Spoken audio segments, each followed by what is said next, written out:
gracias. No se molesten, muchas gracias. Hola, hola, buenas noches. Bienvenidos al programa. Yo soy Jaime Bailey. Hoy es lunes 26 de agosto.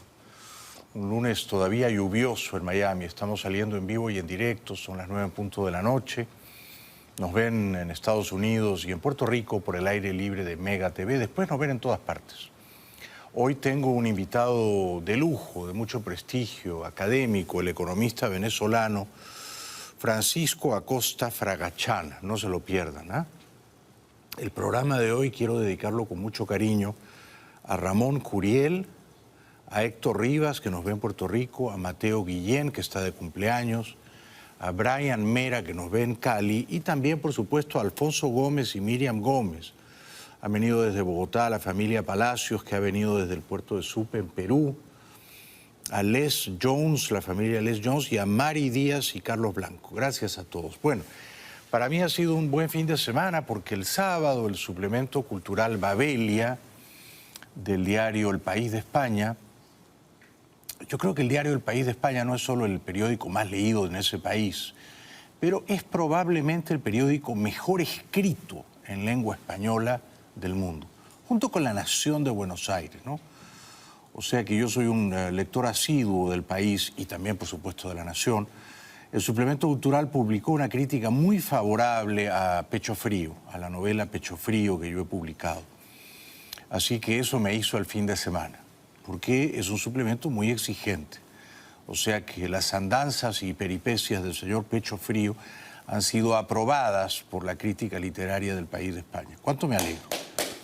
Bueno, gracias. Para un escritor, por supuesto, la crítica cuenta, importa mucho, ¿no? Más todavía importa la crítica del lector promedio, ¿no? El libro cobra vida no cuando uno lo escribe, sino cuando usted lo lee.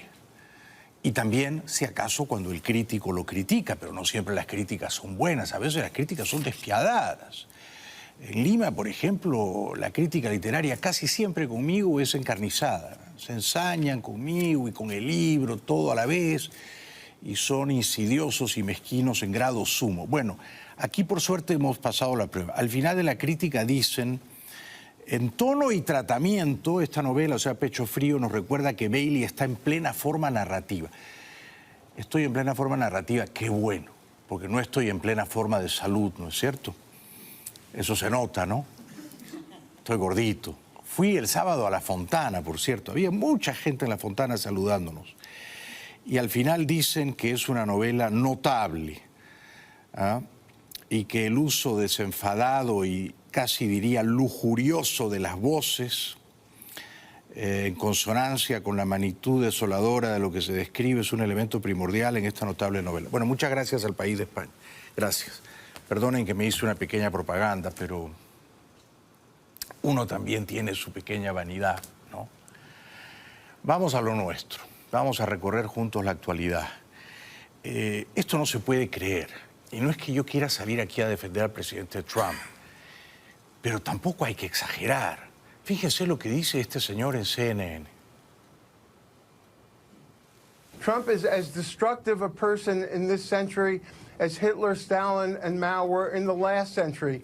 He may be responsible for many more million deaths than they were. He needs to be contained, but he needs to be contained by attacking his policies, not his person. Es una estupidez del tamaño de un océano comparar a Trump con Stalin o con Mao o con Hitler, ¿no? Trump puede ser un hombre de temperamento volcánico, puede tener en ocasiones exabruptos, pero ha sido elegido limpiamente por el pueblo, se ciñe al Estado de Derecho y no ha perpetrado ningún genocidio ni se ha ido a ninguna guerra imperial. O sea que a veces ocurre también que en CNN pierden completamente la cordura, ¿no?, en analizar a Trump. Entre tanto, el presidente que estuvo en la cumbre en Biarritz, Francia, sigue escalando su dura guerra comercial con China.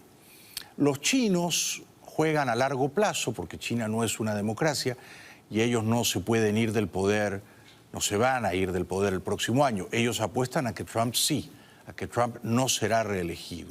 Y por eso ponen paños fríos y ganan tiempo y tratan de jugar esa batalla de ajedrez, demorando deliberadamente cada movida. Are you now ready to make a deal? Only if it's a fair deal and a good deal for the United States. Otherwise, I will not make a deal. We have billions and billions coming in, and I think we're going to get there. I do. I believe it more strongly now than I would have believed it a while ago. We're going to get there, and we're going to have a really, we're going to have a fair deal. But remember this, when you say fair, China's been taking out of this country $500+ billion a year for many, many years. Many, many years. It was time to stop. Bueno, es envidiable quizá la fe, la confianza en sí mismo que se tiene Trump, ¿no? Cuando yo lo veo pienso, sus padres seguramente fueron muy amorosos, ¿no? Y le insuflaron mucha autoestima, porque es un hombre que se ama apasionadamente, ¿no? Está encantado de ser él mismo, de conocerse y de frecuentarse.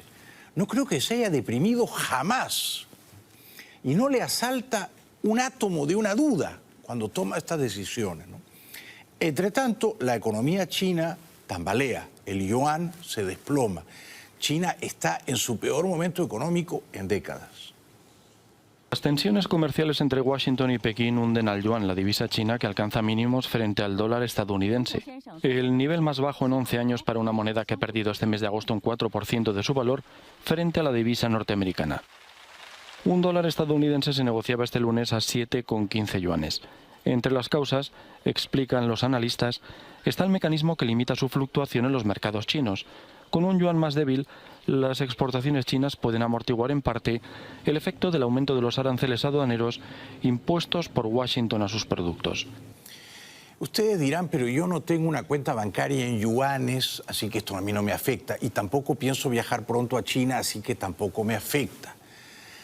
Pero a la larga sí que nos afecta, porque buena parte de las cosas que compramos aquí, sin darnos cuenta, están hechas en China. Casi todos los juguetes, por ejemplo, casi todo el calzado, las zapatillas, incluso las de marcas de renombre, buena parte de la ropa, digamos, a precios competitivos, casi todos los equipos electrodomésticos, todo está hecho en China. Entonces, esta guerra comercial nos puede afectar porque cuando Trump impone aranceles a las importaciones de la China, a la larga me parece que alguien tiene que pagar los platos rotos y va a terminar siendo el consumidor aquí, ¿no? Bueno, vamos a la Argentina, un país que a mí, como saben, me apasiona. Hay elecciones presidenciales el 27 de octubre, en 2 meses. Bueno, Macri parecía perdido, pero el sábado algo ha empezado a cambiar telúricamente en la Argentina.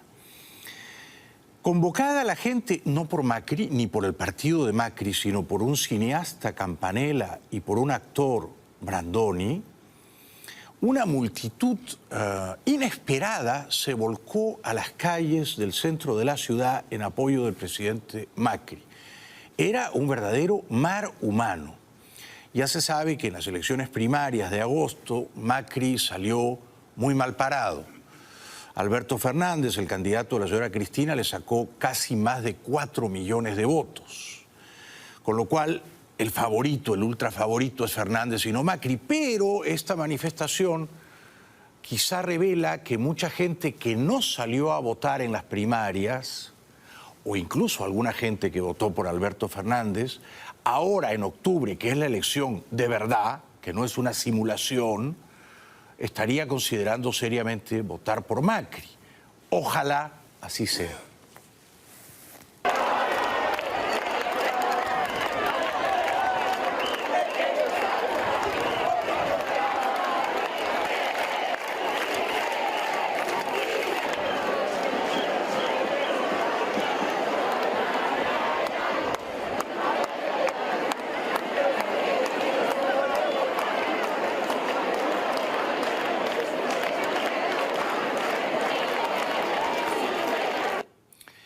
Es una tontería, como se ha dicho desde las exaltadas tropas de la señora Cristina, que eran todos señorones y señoritos y señoronas de clase alta. No, no, no.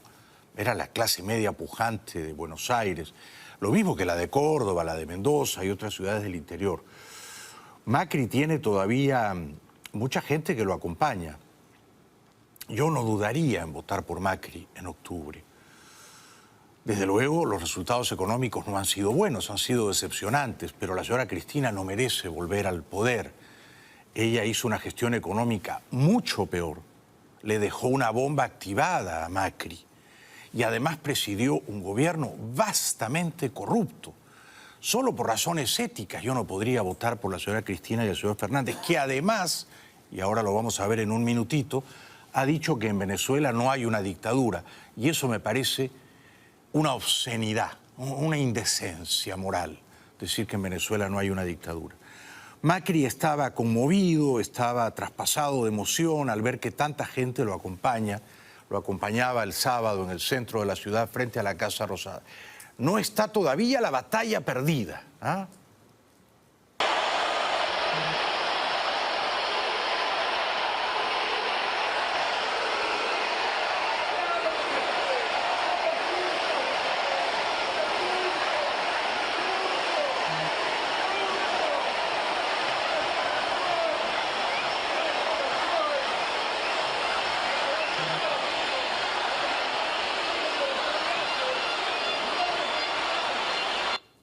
¿Qué tendría que pasar para que Macri en octubre forzara una segunda vuelta? Es absolutamente imposible que Macri gane en primera vuelta en octubre. El mejor escenario para Macri es no perder la elección en octubre, que Alberto no le gane de una buena vez en octubre sin ir a una segunda vuelta el 24 de noviembre. ¿Qué tendría que ocurrir? Alberto Fernández sacó 1.600.000 votos. Bueno, para comenzar, tendría que ocurrir que unos 600.000 argentinos que votaron por Fernández en las primarias no votaran por él el 27 de octubre. Alberto baja a 11 millones de votos. Macri sacó casi 8 millones. Macri tendría que reunir 2 millones de votos de personas que no fueron a votar. 2 millones de personas que no fueron a votar, esta vez van a votar y votan todas por Macri. Ok, entonces Macri sube a casi 10 millones y Alberto está en 11. Macri necesita 1,5 millones para ganar. Ese 1,5 millones lo tiene que capturar entre los votos de La Baña, que fueron 2 millones, Gómez Centurión, 600.000, Espert, 500 y pico mil, ahí estamos en 3.100.000, y 760.000 votos en blanco. Ahí estamos más o menos en 3.900.000. De esos 3.900.000 que en octubre votaron en blanco o por otros candidatos, Macri tendría que pescar 1,5 millones. 1,5 millones de otros candidatos, 2 millones de nuevos votos, son 3,5 millones. Bueno, y ahí ya está compitiendo. Pero luego tiene que ocurrir que Alberto pierda votos. Esto es lo más difícil, ¿no? O sea que se ve muy difícil, pero Macri no pierde la fe. Y el sábado estaba, por supuesto, de muy buen ánimo. Gracias por darme esta oportunidad de agradecerles tanto apoyo y decirles que los escuché, que sé lo que están pasando. Los quiero abrazar con todo mi corazón, pero decirles que decidimos cambiar porque podemos ser mejores. Y no podemos abandonar, tenemos que seguir juntos, ahora más que nunca, porque 3 años es poco para cambiar una historia, y la estamos cambiando, diciéndonos la verdad, sin robarnos, sin engañarnos, sin buscar atajos, trabajando juntos, dialogando, y así vamos a construir la Argentina que queremos, así. Bueno, muy emocionante, muy emocionante. Felicito al presidente Macri, merecía esta suerte de reivindicación popular. Las cosas no le salieron bien en el terreno económico, pero es que recibió un país con una economía en ruinas, con una inflación altísima, solo que embosada, encubierta. Todas las estadísticas de la señora Cristina y antes de su esposo Néstor estaban maquilladas, se falseaba deliberadamente la estadística, con lo cual no se conocía de veras la tasa de inflación, pero era muy alta. Entonces, Macri ha hecho su mejor esfuerzo. No es un gobierno de canallas ni de ladrones, como fueron los gobiernos de Néstor y Cristina. Ha hecho una política exterior juiciosa, ha sido solidario y compasivo con los hermanos venezolanos. Hay miles de venezolanos trabajando en la Argentina gracias a que Macri les abrió las puertas. Entonces, yo creo que también toca ser agradecidos con él. No supo domar a la bestia salvaje de la inflación. Esa bestia salvaje lo ha dejado muy magullado, muy arañado. En eso falló. Seguramente pudo haber hecho las cosas mejor en términos económicos, pero ¿conviene entregarle el país nuevamente a la señora Cristina y al hijo de Cristina, a Máximo, y a los amigotes intrigantes y holgazanes de Máximo, ninguno de los cuales trabaja y todos conspiran para instalar una suerte de chavismo en la Argentina? Esto es muy peligroso, ¿no? Luego, el candidato Alberto Fernández, que lo vamos a ver en un minutito, ayer fue a la televisión, al programa de Luis Majul, y dijo que Venezuela no es una dictadura, que en Venezuela funcionan las instituciones democráticas. ¿Este es el candidato que queremos como presidente de la Argentina? Yo no. Yo no. Me parece que es una grosería decir eso. Pero antes, en una entrevista con Página 12, él había dicho esto sobre la señora Cristina. Por eso, cuando me dicen, bueno, pero ¿cómo vas a hacer con Cristina? Voy a ser feliz. Voy a ser el primer presidente que tiene de vicepresidenta una amiga. Voy a estar muy contento. Y además voy a ser el primer presidente que va a tener vicepresidente a alguien que fue 2 veces presidente. ¡Qué alegría! Y además voy a ser el primer presidente que voy a tener un vicepresidente con fuerza política. ¡Qué alegría! La explicación que ella me dio es que por eso ella estaba en la fórmula, para garantizar sus votos, y que mi tarea era conseguir los votos que hacían falta. Pero por lo visto ya se siente presidente el señor, ¿no? Yo no comparto su alegría. Insisto, en el gobierno de la señora Cristina se cometieron corruptelas, tropelías, rapiñas grotescas. La señora Cristina, en un país razonablemente serio, estaría como mínimo con arresto domiciliario, si no en un calabozo. Pero no, los argentinos la quieren devolver al poder. Y a veces uno se pregunta si no tienen una pulsión autodestructiva o suicida, ¿no? O por qué tan alegremente convalidan la corrupción, la pasan por alto. Por supuesto, Alberto Fernández tiene que hablar bien de la señora Cristina, con quien se peleó cuando ella era presidenta. Precisamente porque aquel Alberto Fernández, lo que pasa es que hay tantos Alberto Fernández que no sabemos cuál de ellos va a gobernar finalmente, ¿no? Pero aquel Alberto Fernández deploraba los excesos populistas y autoritarios de Cristina. Ahora sabe Dios quién va a gobernar, si él o ella o los jovencitos de la cámpora. Por eso le elogio tanto, porque no solamente tuvo generosidad, porque decir fue generosa minimiza lo que verdaderamente ella fue. Ella fue generosa e hizo la lectura correcta, que yo no hacía. Y además en un momento yo le dije a ella, Cristina, hace un año que vengo trabajando para que vos seas candidata y ahora me venís con esto. Y me contestó, pero si vos no hubieras hecho lo que hiciste, tampoco yo podría hacer esto. El vicepresidente no va a ser un problema. Es mi amiga. ¿Qué más le puedo pedir? Es su amiga por el momento, ¿no? Era su amiga cuando Néstor era presidente y él era jefe de gabinete. Y entre Néstor y él llamaban a los periodistas a insultarlos. Él, Alberto Fernández, y Néstor Kirchner, ellos llamaban a los periodistas críticos opositores y los insultaban. A mí me lo han contado esos periodistas. Los amenazaban, los perseguían. ¿Podemos confiar en el señor de los bigotitos? Ahora es un moderado, es un peronista racional, es un socialdemócrata. Chávez también fingía ser un moderado socialdemócrata el año 98. Yo lo entrevisté, Jorge Ramos lo entrevistó. Nos dijo que él deploraba la dictadura cubana, nos dijo que él iba a respetar la empresa privada, la propiedad privada. Entonces, ¿le podemos creer a Alberto Fernández o esta es una simulación, un embuste apropiados para la campaña presidencial? Cuidado, porque anoche fue a la televisión con Luis Majul, le preguntaron una cosa simple, si Venezuela es una dictadura, y fíjense la respuesta. A Venezuela como una dictadura, como lo que es. Las dictaduras suelen tener un origen no democrático. Sí. Y no es el caso de Venezuela. Ahora, muchas veces las democracias, por abusos de quien gobierna, se convierten en autoritarismos. Un autoritarismo... ¿Qué es lo que yo digo que ocurre en Venezuela? Sí, pero Alberto, que incluye 5.000 y pico de muertos, tremendo, según el informe de Bachelet. Tremendo, tremendo. Fíjense, este es el primer argumento, ¿no? Él dice, no es una dictadura, porque las dictaduras tienen un origen no democrático, con lo cual nos está diciendo que Maduro tiene un origen democrático, o sea, que a Maduro lo ha elegido el pueblo. Me permito refutar esa premisa doblemente. Uno, a Maduro no lo ha elegido el pueblo. Maduro ha trampeado colosalmente los comicios. Tanto en 2013 como en mayo de 2018, Maduro se robó las elecciones, se inventó votos, se adjudicó cibernéticamente millones de votos. Por lo tanto, Maduro no ha sido elegido limpia y democráticamente, señor Alberto Fernández. Está usted mal informado. Y segundo, a veces los dictadores son elegidos democráticamente. No es el caso de Maduro, pero a veces los dictadores son elegidos democráticamente. Ejemplo, Chávez el 98. Ejemplo, Fujimori el año 90. Si nos vamos a la República del Weimar en Alemania, Hitler fue elegido por una mayoría de alemanes. Que la mayoría te elija no te convierte necesariamente en un demócrata.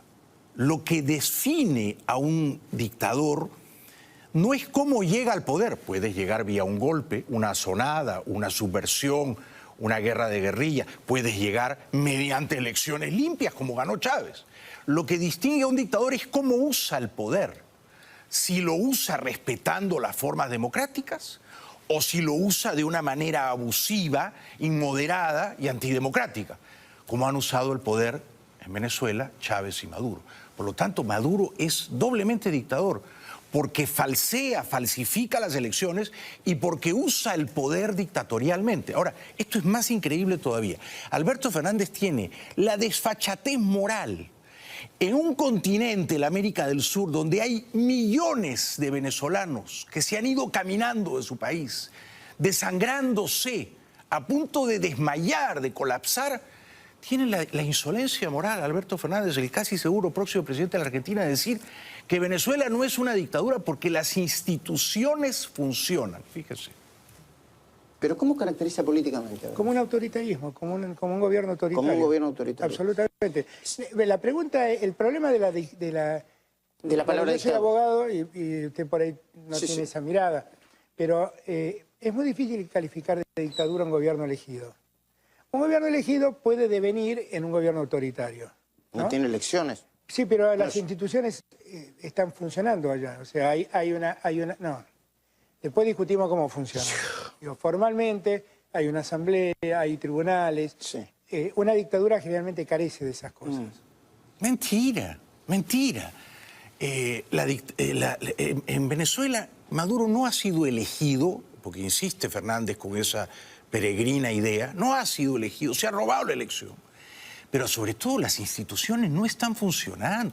En Venezuela, señor Fernández, no hay instituciones democráticas. Todo es tierra arrasada. El chavismo ha copado, ha envilecido, ha hincado de rodillas a todas las instituciones. Ahora usted me dirá, no, pero la Asamblea Nacional es una institución, es el Congreso legítimo y ahí manda la oposición. No, señor, fíjese, la Asamblea Nacional. El vicepresidente de esa asamblea, diputado Zambrano, está preso hace 100 días.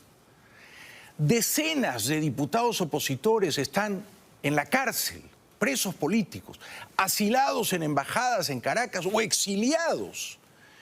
Entonces, las instituciones no funcionan en Venezuela. Otra institución capital en una democracia es el poder electoral.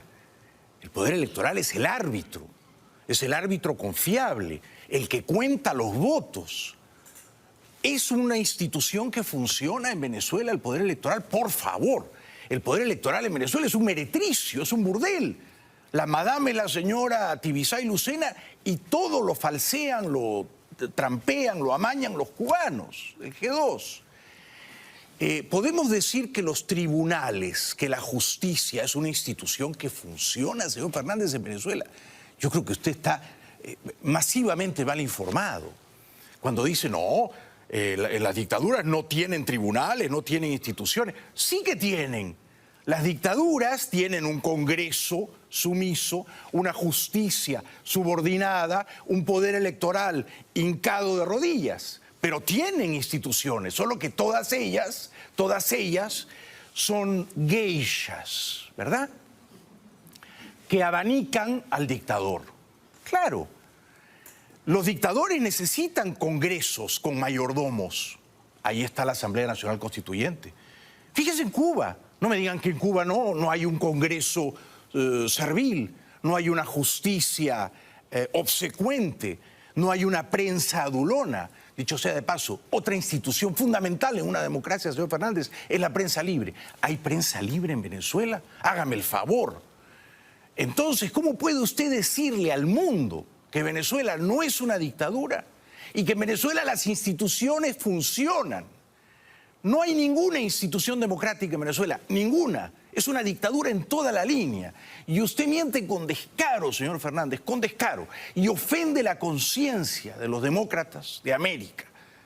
Me incluyo entre ellos, pero los venezolanos en primera fila, porque ellos son los principales damnificados.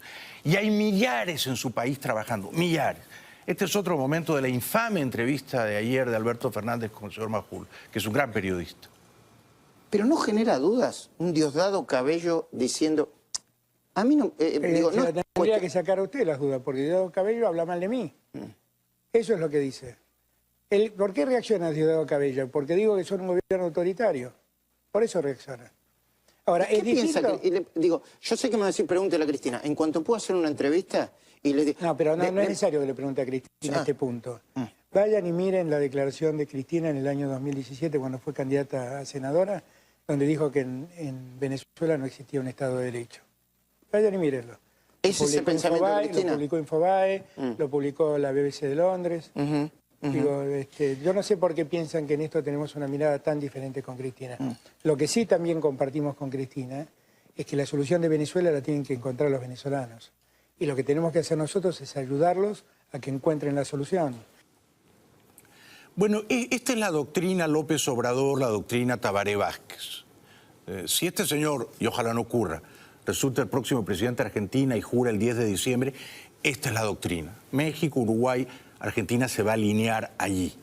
Maduro es el presidente, fue elegido en elecciones limpias, hay que respetar su mandato expira en 2025, por lo tanto la oposición tiene el deber moral de negociar con el presidente elegido por el pueblo, porque además las instituciones funcionan, punto, en Venezuela. A mí me parece que el señor Alberto Fernández, que dice ser un demócrata, que dice respetar los derechos humanos, en ese momento se convierte en un travesti moral, en un travestido moral. No puede uno decir que es progresista y defensor de los derechos humanos y al mismo tiempo en un país donde se arrasan, se atropellan los derechos humanos, donde se tortura, se secuestra, se asesina a mansalva como en Venezuela, decir que allí no hay una dictadura y que las instituciones democráticas funcionan. Es una profunda decepción para mí lo que ha dicho anoche en el programa de Majul el señor Alberto Fernández. Tenemos que ir a la publicidad. Antes les recuerdo que La Fontana, bueno, el sábado fuimos Silvia y yo a La Fontana. La gente nos saludó como si estuviéramos aquí en un estudio de Mega. La verdad, todo el mundo tenía que ver con nosotros, mucha gente nos decía, hemos venido por usted. Yo pedí el lomito a la Bailey, que es como un filet mignon que viene recubierto de tocino. Mi hija Zoe me dijo, ¿vas a practicar el canibalismo? Le dije, bueno, tengo que probar. Tomamos la foto, estaba muy rico, se come delicioso en La Fontana. Y gracias a Horacio de Gracia y a todo su equipo que nos recibieron con tanto cariño. Les ruego que pasen por La Fontana y van a ver que no se van a arrepentir. En un momentito voy a conversar con un brillante economista venezolano, don Francisco Acosta Fragallán. No se lo pierdan.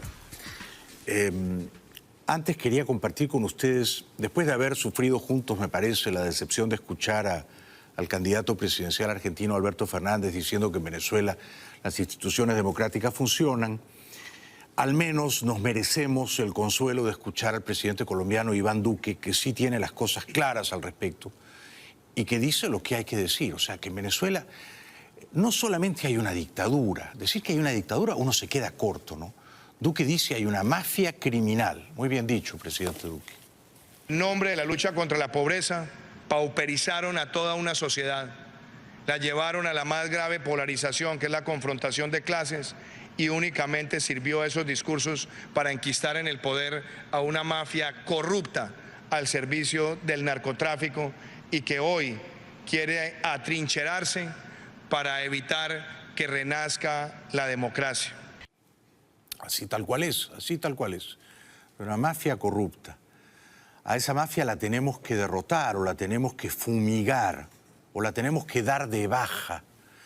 ¿Contamos con el presidente Duque? Por supuesto que contamos con él. Ha sido un gran aliado de la causa libertaria en Venezuela y se lo agradecemos de corazón. Duque, que no está demasiado favorecido por las encuestas en su país. Hay mucha gente que votó por él y está desencantada, pero bueno, así es el poder, ¿no? El ejercicio del poder a menudo erosiona, socava los afectos de la gente en el líder elegido. Duque dijo que en Venezuela existe ahora mismo la dictadura más abominable de la región. Hacia lo que ha sido y es la dictadura más abominable que tenemos hoy en la región. Lo que está ocurriendo en la hermana República de Venezuela es no solamente lamentable, sino que es entristecedor, porque a lo largo de los años hemos visto cómo la democracia se convirtió en dictocracia y después en una dictadura que todos los días aniquila la aplicación de los derechos humanos, destruye la separación de poderes, acaba con la prensa independiente y con la iniciativa privada. Ah, bueno, ahora sí. ¿Quién está diciendo la verdad? El señor Duque. ¿Quién está mintiendo? El señor Fernández en Buenos Aires. Así están bien descritas las cosas. Una dictadura que aniquila cualquier forma de poder opositor, cualquier voz disidente, cualquiera, hasta un joven libertario en la calle. Esa dictadura aplaca, sofoca, aplasta la disidencia. Te meten en la cárcel para comenzar. Es decir, ¿no sabe el señor Fernández que hay centenares de presos políticos en Venezuela? Basta con eso para saber que es una dictadura. No digamos ya los fraudes de Maduro. En un país donde hay presos políticos no puede haber una democracia. Y en Venezuela los presos políticos los ha contado la señora Bachelet y dijo que eran más de 500. Se quedó corta, por supuesto, ¿no? Pero en un país donde hay 600, 700, 800 presos políticos, centenares de los cuales son militares, ¿cómo puede uno decir que hay una democracia? Es increíble. Y además, como me decía un señor del público, si Alberto Fernández no tiene mucha idea de cómo se opera el fraude electoral en Venezuela, que hable con la empresa Smartmatic, basada en Londres, que ahora cuenta los votos en la Argentina, y que le cuenten a Fernández cómo Maduro y sus secuaces amañaron las elecciones de 2018. Bueno, en otro momento Duque le pidió a la Corte Interamericana de Derechos Humanos que se ponga las pilas respecto de la dictadura venezolana. El llamado respetuoso es que ante los reportes que se conocen, el adelantado por la propia Organización de Estados Americanos en cabeza del secretario general y el más reciente adelantado por la alta comisionada para los derechos humanos, Michelle Bachelet, debería servir también para que la Corte Interamericana de Derechos Humanos pueda transmitir también su preocupación a la Corte Penal Internacional y pedir que se adelante una investigación formal para que no se sigan produciendo más crímenes diariamente en Venezuela impunemente. Todos los países debemos avanzar en esa dirección. Pero para avanzar en esa dirección, señor presidente Duque, me parece que sería muy importante que usted convenciera al presidente Trump de que el Departamento de Justicia de este país, que yo sé que es independiente del Poder Ejecutivo, pero de todos modos el presidente tiene unos fiscales, unos procuradores de oficio, puede expedir unas órdenes de arresto contra Maduro y Cabello. No bastan las de Reverol y Tarek El Aissami. No alcanza con los 10 millones de dólares por la cabeza o el paradero de Tarek El Aissami. Hay que ponerle un precio a las cabezas de Maduro y Cabello. Hay que expedir unas órdenes de arresto contra ellos, la justicia de Estados Unidos. Este es el paso que falta dar. Luego habrá que arrestarlos, pero primero hay que expedir eso, hay que encauzarlos criminalmente y expedir esas órdenes de arresto. En Bolivia hay 5 gigantescos incendios, 5 gigantescos incendios. Usted dirá, Evo Morales tiene mala suerte, porque en Bolivia hay elecciones en octubre. Y Evo Morales es dictador hace 14 años, bueno, quiere 5 años más. Así son los dictadores chavistas, ¿no? 14 años les parecen insuficientes. Bueno, ¿Estos incendios han sido accidentales? No, han sido provocados. ¿Han sido provocados por quién o por quiénes? Por el propio gobierno de Evo Morales. ¿Así de estúpido es Evo Morales? Sí, en efecto, así de idiota es Evo Morales. Evo Morales, el 9 de julio pasado, expidió un decreto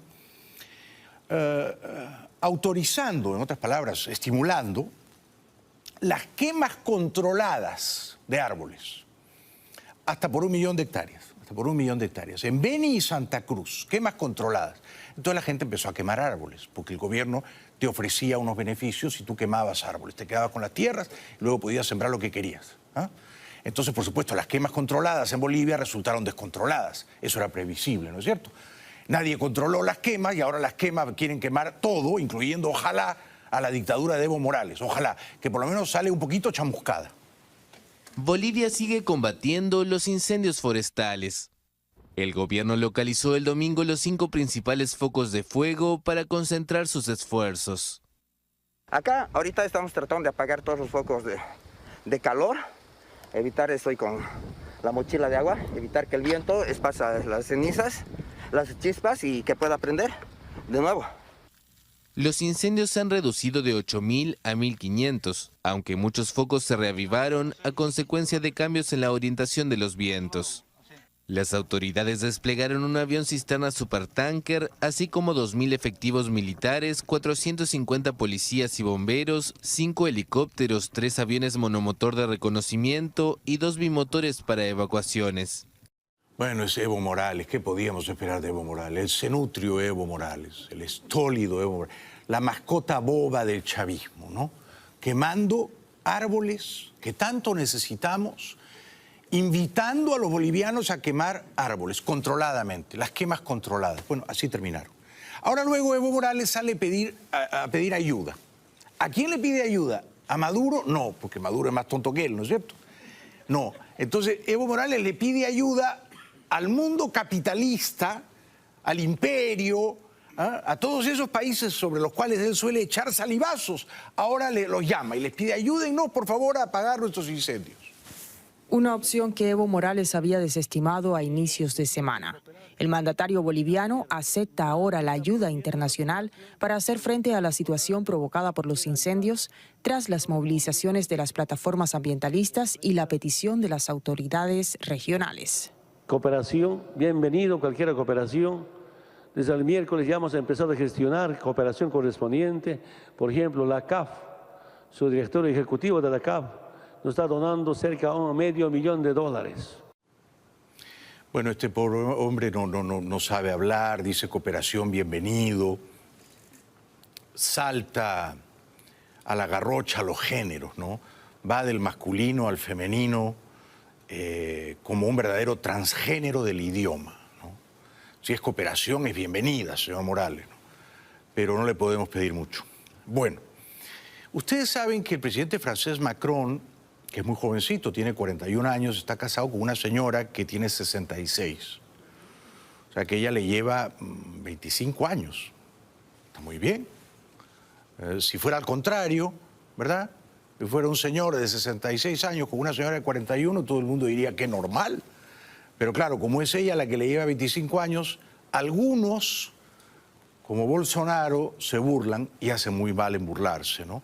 Y entonces alguien en Twitter sugirió que Macron no quería a Bolsonaro porque este último, quiero decir, Bolsonaro está casado con una mujer jovencita y en cambio Macron está casado con una señora. La verdad es que me parece un argumento ruin, abyecto, y Bolsonaro hace muy mal en celebrarlo. ¿Entienden ahora por qué Macron ataca a Bolsonaro? Este meme fue publicado el domingo en Facebook por un seguidor de Jair Bolsonaro con las fotos del presidente brasileño y su par francés Emmanuel Macron junto a sus esposas. Debajo del meme, Bolsonaro responde: "No humilles al hombre, jajaja", en referencia al mandatario europeo.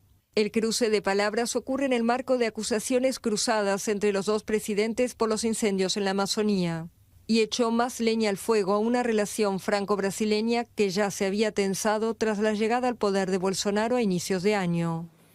Pero es muy indelicado por parte de Bolsonaro escribir jajaja en Twitter, sugiriendo que el presidente francés está casado con una señora muy mayor y no muy agraciada. La la verdad que es muy poco honorable por parte de Bolsonaro. Y entonces, lógicamente, el presidente francés lo riñe, pero con una gran elegancia, ¿no? En Francia nunca sucede que un ministro de la República insulte a cualquier líder como él hizo conmigo. Y él, que hace comentarios extremadamente irrespetuosos con respecto a mi esposa. ¿Qué puedo decir? Es triste, pero es triste antes que nada para él y para los brasileños. Yo creo que las mujeres brasileñas sin duda se avergüenzan de decir eso de su presidente. Y creo que los brasileños, que son un gran pueblo, sienten un poco de vergüenza de ver estos comportamientos y que esperan que los presidentes se comporten bien con los demás. Y como tengo mucha amistad y respeto por el pueblo brasileño, espero que muy pronto tengan un presidente que se comporte a su altura. Bueno, muy bien, una clase magistral de urbanidad la de Macron. Es la diferencia entre un patán, Bolsonaro, y un señor como Macron, ¿no? Pero resulta que en este mundo de ahora que nos ha tocado vivir, y ahora voy a hablar como un viejito cascarrabias, la patanería está de moda, ¿no? O sea, ser un caudillo patán que insulta, que ultraja, que dice groserías, de pronto eso es aplaudido por un montón de gente, ¿no? Entonces hay un montón de caudillos populistas, patanes. Antes el político tenía que ser un caballero, ¿no? O una dama, ¿no? Tenía que ser mejor que nosotros, intelectual, éticamente, ¿no? Pero ahora son arrabaleros, parecen salidos de una cantina, ¿no? Ah, sí, está casado con una vieja, ja. Y es el presidente de Brasil. No se puede ser así, no se puede ser así. Bueno, vamos a una opción al consumidor muy interesante y luego nuestro querido amigo, el economista venezolano Francisco Acosta Fragachán. No se lo pierdan. Adelante, por favor. Ahora usted sabe que solamente New Money, su dinero rinde de verdad. Paquetes de 50, 100, 500 y $1000 rinde 15% al mes por 18 meses. Paquetes de 2.500, 5.000, 10.000 y $25.000 rinde 18% al mes por 24 meses. Coja y garantice su inversión y tenga muchos ganos en New Money.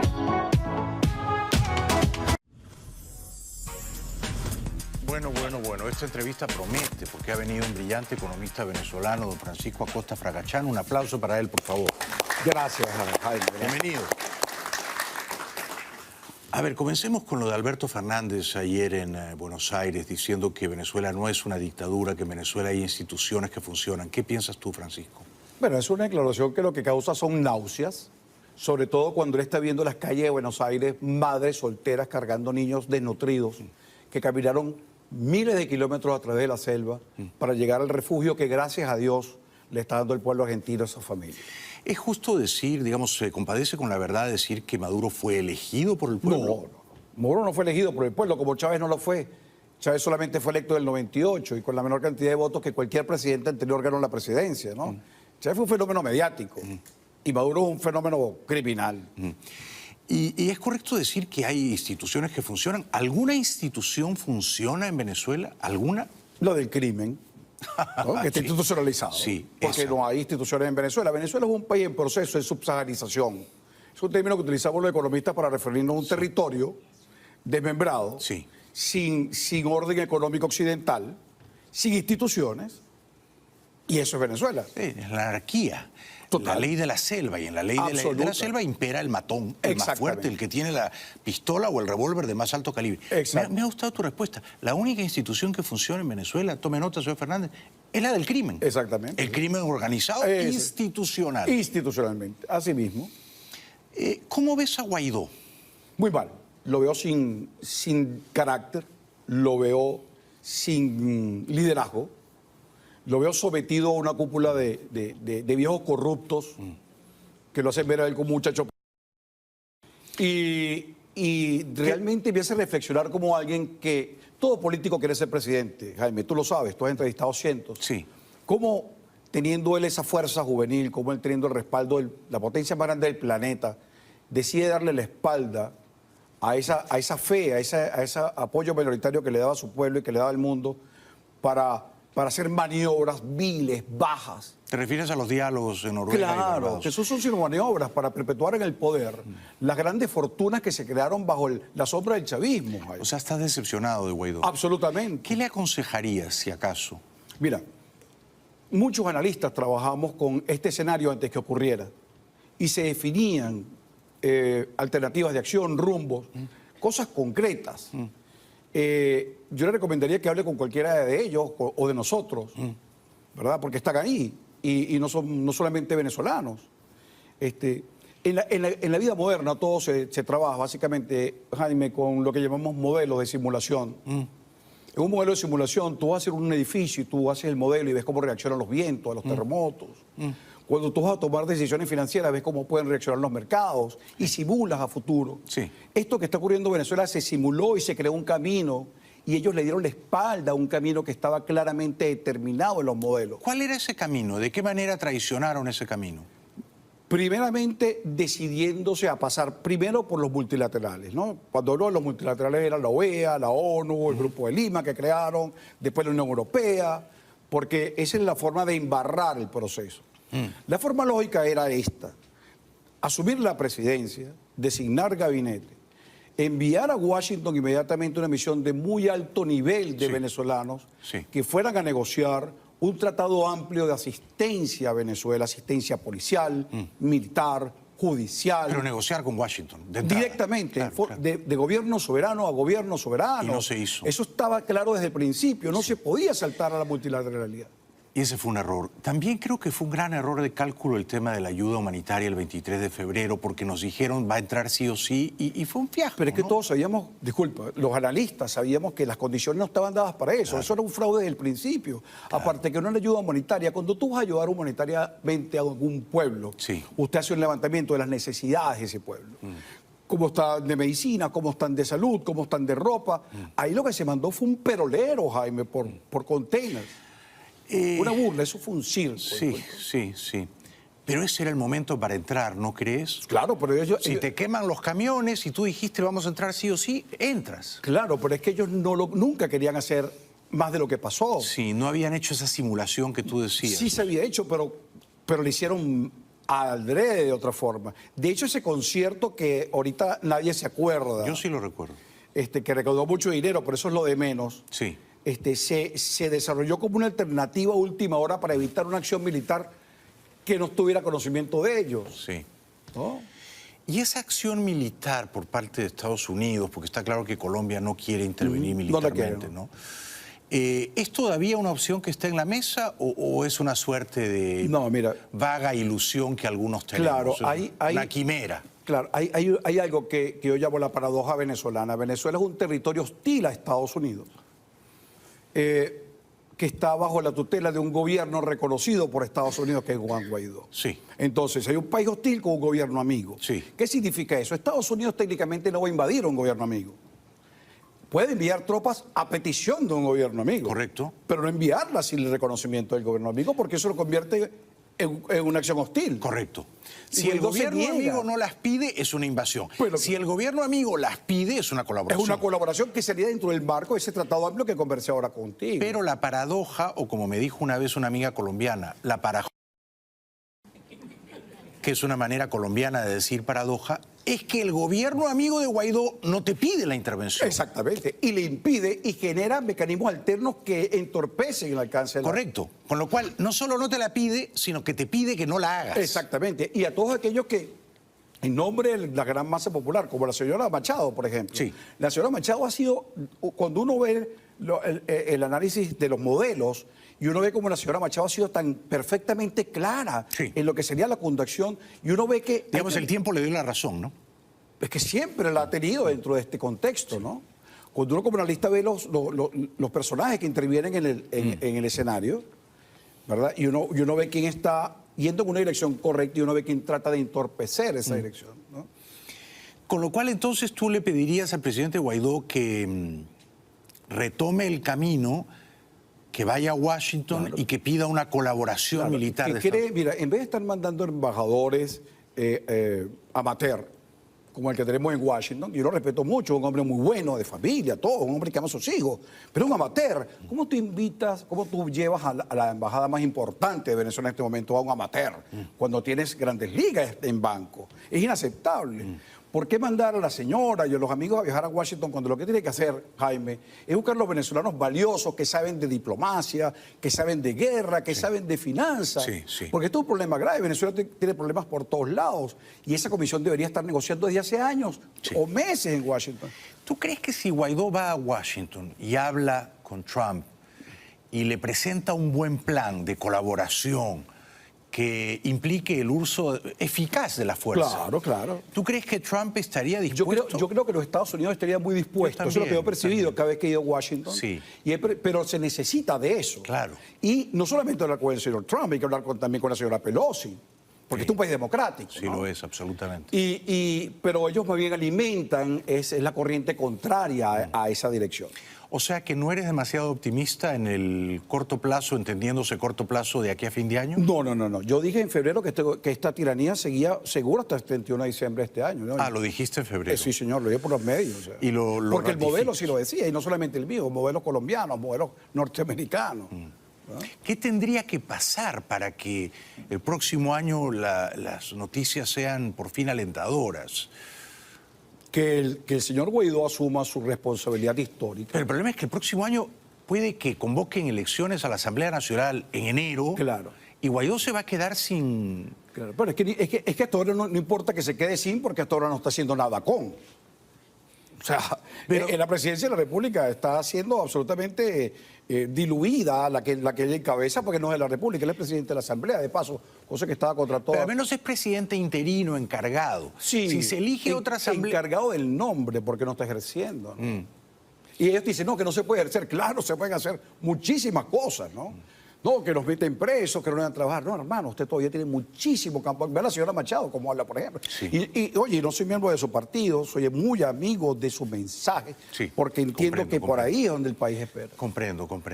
O sea que antes de ir a la primera pausa, querido Francisco, habría que insistir mucho con el presidente Guaidó para que vaya a Washington. Claro que sí.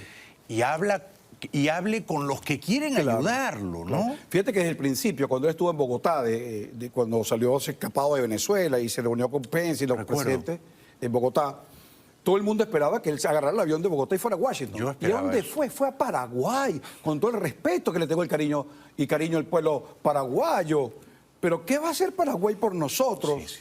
Por Dios, eso fue un mensaje diplomático claro de Guaidó a Washington, le dio la espalda. Eso fue un desprecio a la Casa Blanca. Sí, me parece muy brillante todo lo que estás diciendo. Estoy encantado de escucharte esta noche. Vamos a la publicidad, regresamos con don Francisco Acosta Fragachán. Antes lo dejo con una muy interesante opción al consumidor. Ya regresamos, un aplauso para él.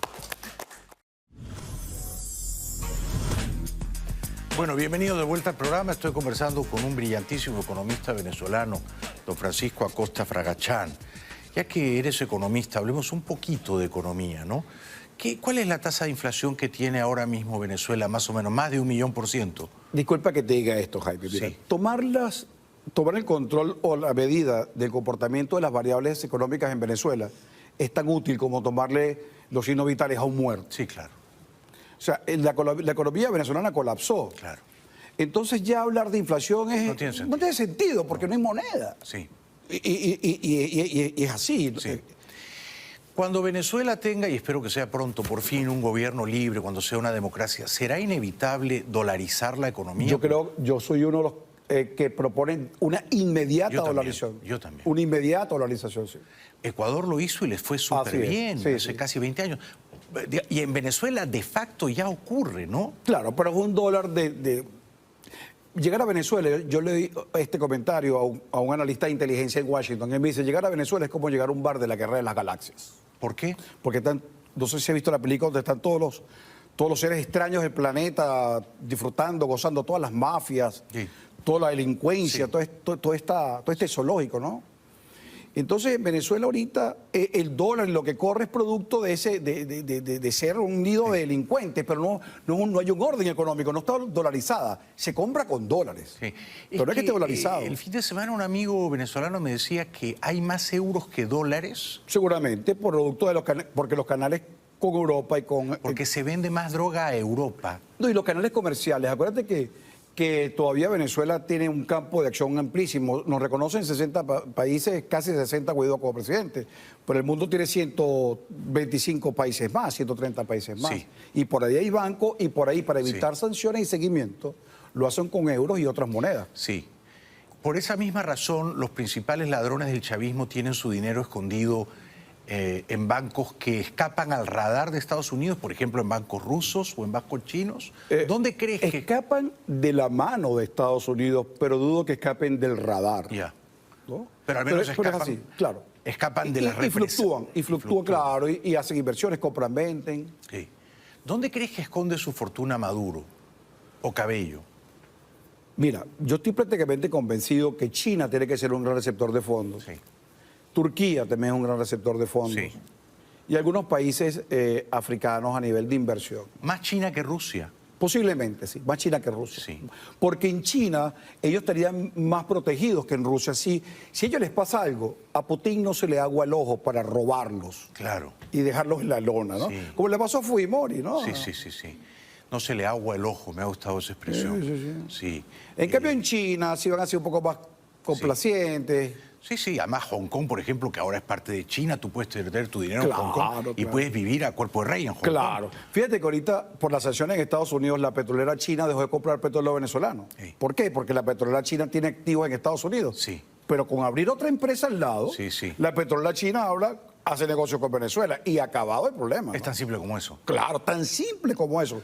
Una compañita que se hable. Con lo cual las sanciones de Estados Unidos no alcanzan, ¿no? No. Las acciones son necesarias pero insuficientes. Sí, son insuficientes. Si en Venezuela no reacciona, es como el drogadicto que todo el mundo lo ayuda. Sí. Que el padre interviene, la madre lo lleva a la casa, lo baña, le hace la comida. Pero por Dios, si él no quiere rehabilitarse, ¿cómo lo hacemos? ¿Cómo lo hacemos? ¿Cómo lo hacemos? Ahora, ha corrido el rumor de que, en fin, Washington ha estado negociando con una facción del chavismo, principalmente Diosdado Cabello, que no ve con simpatía a Maduro, que quiere sacar a Maduro, sacárselo de encima, porque es un estorbo. ¿Tiene eso sentido para ti? ¿Sería verosímil un modelo de simulación en el cual cae Maduro, pero sigue el chavismo con otro capitoste? Claro, no. El modelo que es a donde van ellos. Cae Maduro, pero sigue el chavismo. Claro, sigue el régimen. Pero déjame decirte algo, yo también dudo que se esté adelantando nada con nadie distinto a Maduro en Venezuela, porque si eso ocurriera, Venezuela es un estado totalitario, Jaime. Sí. ¿Cómo es posible que por ahí esté hablando Diosdado con Washington y La Habana todavía no le haya tumbado el avión a Diosdado, el helicóptero? O sea, ¿no crees que eso sea verdad? No, eso no está sucediendo. Eso es diplomacia de micrófono. Claro. Buscando divisiones que no existen. Son grupos mafiosos, por supuesto. También es una pugna constante entre ellos. El que se descuide le cortan la cabeza entre ellos, ¿no? Yo sí tengo fuentes confiables que me dicen que Maduro y Cabello, claro, en público fingen que son grandes amigotes, pero en privado mucho no se quieren. No, se deben odiar. Como te digo, los grupos delincuenciales están en pugna permanente, así trabajan en forma coordinada. Recuerda lo que es el cártel de Medellín. Exacto, y después se mataron todos. Se matan entre todos. Claro. Entonces, los delincuentes siempre están esperando el descuido del socio para eliminar un socio que le cuesta dinero. Pero no necesariamente vas a cortar la cabeza de o la compañía de lo que permite que tú actúes, ¿no? Entonces, eso se autorregula, ¿no? ¿Tú imaginas a Maduro huyendo al exilio? No, dentro de los planes de ellos... Es que lo que se habla ahora, todo lo que está pasando, Jaime, es una maniobra para regresar al esquema de una elección, Maduro pasar a expresidente. Cuidado si pretende negociar hasta que los sobrinos de Cilia salgan de la prisión en New York. Pero esa fantasía nunca va a permitir que Venezuela se recupere, que los millones que salen dejen de salir. Eso tiene que tender el gobierno o los gobiernos vecinos de América Latina y Estados Unidos. Esa fantasía de una elección o un cambio de gobierno, si no cambia el régimen y le ofrece al país un futuro, no va a detener el éxodo que está hundiendo a Colombia y se va a tragar a Colombia y el Caribe, ¿no? ¿Y ese éxodo va a continuar en el corto plazo? Definitivamente. En el 2016 yo escribí sobre eso en Yahoo Analytics y todo el mundo me dijo, no, qué éxodo, ¿dónde estás tú? ¿Qué pronosticaste? Que iba a haber un éxodo masivo comparable al de Siria, porque era lo que decía, lo que iba... O sea, es la evolución natural de los eventos. Sí. Esto no es brujería. Bueno, ya son 5 millones de personas que se han ido desde el 14, más o menos. Exactamente. 5 millones, ¿no? Exactamente. Pero eso va a seguir subiendo. No, esto se va a acelerar. Sí. Porque todavía hay una contención relacionada con la posibilidad de salir de Maduro en el inmediato plazo. Sí, sí. Cuando esto se borre, la esperanza venezolana, el éxodo se va a acelerar con muchísima seguridad. O sea, si Guaidó no hace algo verdaderamente sagaz, Cuba, en tu opinión, va camino de ser... Venezuela va camino de ser Cuba. Yo creo que ya es peor que Cuba, ¿no? ¿Tú crees que ya es peor que Cuba? Es que cuando uno analiza la situación real de Venezuela, el venezolano tiene unas limitaciones mucho mayores que el del cubano. Probablemente en términos de miseria, de hambre, tienes razón, pero yo me refería al tiempo, ¿no? Que Cuba son más de 60 años de dictadura. No. Ustedes llevan 21. No, y con los fondos que manejan, que son unas fortunas que decirlas por televisión sería un shock para la gente. De mal gusto. Ellos tienen gasolina para trabajar hasta 3 generaciones, no 5 años, ¿no? Y esa es la lucha que están haciendo. ¿Es verdad, como me dicen algunos amigos venezolanos, que a Maduro no le falta dinero, que con el narcotráfico y el oro ilegal tiene suficiente? Definitivamente, claro. ¿Tú no te acuerdas que ISIS vendía petróleo que está explotando en el norte de Irak? O sea, digamos... O sea, las sanciones no detienen el comercio, entorpecen la operación. Técnicamente eso se llama encarecer la operación, pero no la anula, no la convierte en improductiva. No es que la dictadura está ahogada sin dinero fresco. No. Lo recibe todavía. Claro, lo que hace es entorpecerla. Ya dejo de trabajar con New York, ahora tengo que pasar por Hong Kong, tal vez paso por allá abajo y subo, voy por Buenos Aires y subo La Plata. Hace no mucho vino aquí al programa Pablo Medina. ¿Lo tienes a Pablo en el radar? Sí, yo vi el programa. Gracias por verlo. Él dijo que está haciendo esfuerzos para contratar una suerte de ejército de profesionales, de mercenarios, al que se sumarían voluntarios venezolanos. Mucha gente luego lo criticó, le dijeron que era un loco, que estaba chiflado, que eso era una payasada. No lo tomaron en serio, pero bueno, a Óscar Pérez en su día tampoco lo tomaban en serio. Claro. ¿Qué te parece a ti esa opción, ese modelo de simulación? Claro, eso lo hemos estudiado también, pero no en los fondos para hacerlo ni en la disposición, eso cuesta muchísimo dinero. Más que los 400.000 que dijo Pablo. Por Dios, eso es una gota en lo que se necesita. Eso cuesta $40 millones. No, 40 millones es una gota, estamos hablando de billones, una operación de esa naturaleza. Sí. Claro, billones de dólares. Para manejar un ejército de 40.000 más o menos. Claro. Además, un ejército de 40.000 que tiene que poseer la más alta tecnología. Claro, y la logística, la comida, medicina. No, habla con un militar de esto y te va a ser más claro que yo y vas a ver que son cifras locas, ¿no? Sí, pero con los 100 mejores efectivos del cuerpo de élite, del Mossad, ¿no tumbas a Maduro? Sí, yo creo que sí. Con los 100 mejores pero lo que pasa de la inteligencia israelí, tumbas a Maduro. Sí, pero no sacas al régimen del gobierno, porque Maduro es la cabeza de un régimen, no es el régimen. Claro. Entonces, eso es lo que... Ya hasta estas alturas, tomar Caracas no le da al ejército invasor el control de Venezuela. No. No solo tienes que entrar en Caracas, sino que tienes que hacer una operación en Tebe. Tienes que entrar y tienes que sacar de Caracas a los 10 principales cabecillas, sacarlos. Llevártelos. Así es. No es tan fácil. No es tan fácil y sobre todo si el gobierno amigo de Guaidó no te lo permite. Con lo cual, este sería el último mensaje. Te dejo 30 segundos para que tú le digas al presidente Guaidó lo que en tu opinión tendría que hacer. Adelante, Francisco. Jaime, yo creo que el presidente Guaidó debe hablar con su esposa, pensar en su hija, reflexionar en la responsabilidad histórica que tiene, pensar en los niños, en las madres que esta noche están trancadas en el baño llorando para que sus hijos no la vean llorar, porque no tienen comida para darle. Su responsabilidad es con ellos.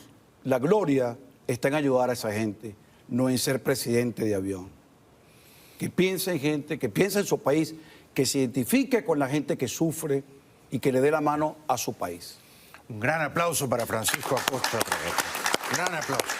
Brillante, muchas gracias. Extraordinario testimonio de Francisco Acosta Fragachat. Espero que vuelvas pronto para enriquecer el programa. Gracias. Regresamos después de la pausa.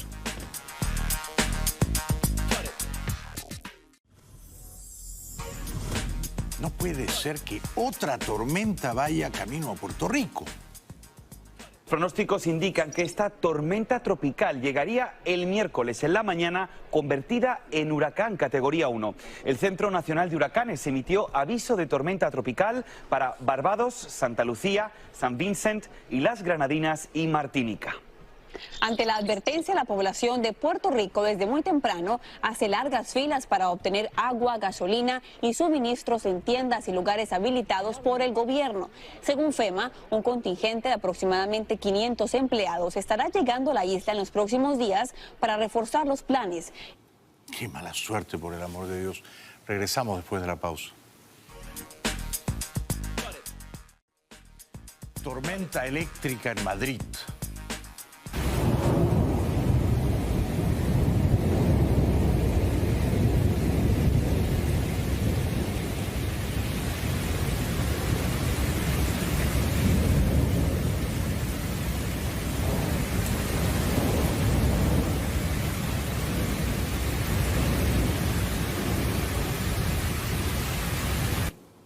Y si creen que aquí en Miami o en la Florida está lloviendo mucho, miren esto en las afueras de Madrid. Madre mía, yo no salgo de casa. Mira, 2 metros de agua. Aquí los coches también, mira.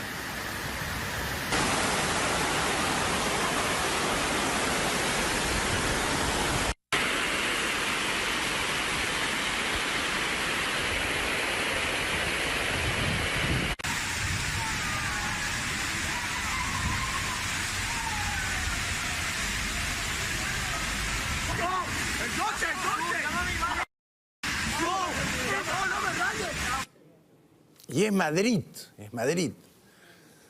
Bueno, nos vamos a tener que ir a vivir a Colorado. Regresamos después de la pausa. Bueno, muchas gracias por vernos hoy. En realidad la gente nos ve no solo en Estados Unidos y en Puerto Rico. Creo que en Estados Unidos y ya no en Puerto Rico. Creo que nos ha sacado del aire Puerto Rico. Pero sobre todo a la gente que nos ve en todas partes después, ¿no? Nos ve mucha gente, centenares de miles de personas. Lo que a mí, por supuesto, me abruma y al mismo tiempo me entusiasma y sobre todo me alienta. Pero lo que más me alienta es sentir el cariño del público aquí. El público que viene aquí, que respira, que se ríe, que aplaude, que enriquece el programa. Les agradezco a todos de corazón. Quedo en deuda con ustedes. Gracias, buenas noches, hasta mañana. Chao, chao.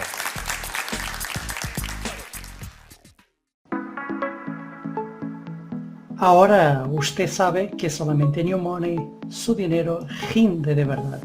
Paquetes de 50, 100, 500 y $1000 rinde 15% al mes por 18 meses. Paquetes de 2.500, 5.000, 10.000 y $25.000 rinde 18% al mes por 24 meses. Coja y garantice su inversión y tenga muchos ganos en New Money.